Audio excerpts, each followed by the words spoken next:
नमस्कार दोस्तों, सभी का स्वागत है आपके अपने प्लेटफॉर्म माइंड मैप पर। 2026 में आपने रीट मुख्य परीक्षा दी है और पदों की संख्या है वो बहुत ही कम थी।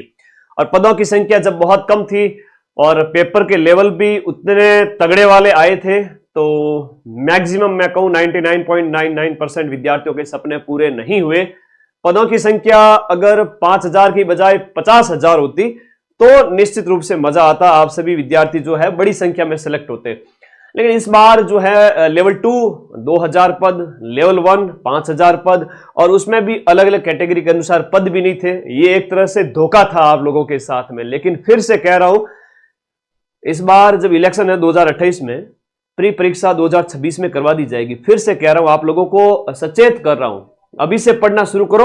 नए लेवल के अनुसार नई तैयारी आप लोगों को कराऊंगा मैं, और पूरी प्रक्रिया बताऊंगा, पूरा पैटर्न बताऊंगा कि रीट प्री कैसे होता है, रीट मेंस कैसे होता है। एक एक चीज अगले 10 मिनट के अंदर ध्यान रखना। देखो, बहुत बड़े पदों पे भर्ती आएगी। मैं फिर से कह रहा हूं, ये जो पद होने वाले हैं, ये पदों की संख्या 30,000 से 40,000 हो सकती है। बिल्कुल, रीट तो इतने ज्यादा पदों पर ही होती है। रीट की भर्ती हमेशा 25 से 50,000 पदों पर ही होती है। लेकिन ये बीच में पता नहीं इन्होंने क्या मजाक करना था इनको कि बहुत ही 5,000 पदों पे निकाल करके, उसमें भी 2-2, 3-3 हजार पद।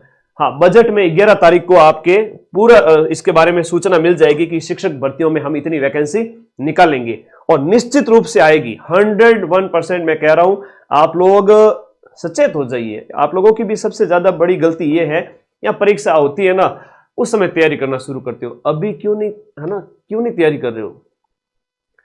ये 30,000 तो मैं मिनिमम बता रहा हूं, 30,000 के प्लस माइनस 5,000 कर दो आप। 35,000, 40,000, 25,000, 28,000 बड़े पदों पे यहां जो सिलेक्ट हो गया ना, पर तुम लोगों को पढ़ना पड़ेगा 1 साल तक लगातार।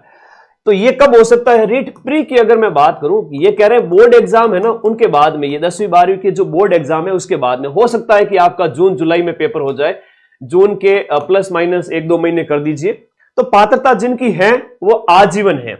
हम प्री की बात करें तो पात्रता आप सभी की आजीवन है, और मुझे पता है कि पात्रता लगभग सभी विद्यार्थियों के पास में है, तो बार बार पात्रता करने की जरूरत नहीं है। और तुम्हारी इच्छा है तो पेपर में बैठ जाओ। और विशेष रूप से पात्रता परीक्षा जिनकी अभी नए बच्चे जो बीएड में हैं, बीएड फाइनल ईयर वाले, जो फर्स्ट ईयर कंप्लीट हुआ है, बीएसटीसी फर्स्ट ईयर वाले, इन सभी बच्चों को वो देनी है। अच्छा, बीएड में जो अभी एडमिशन लिए हैं वो बच्चे भी देना, क्योंकि जैसे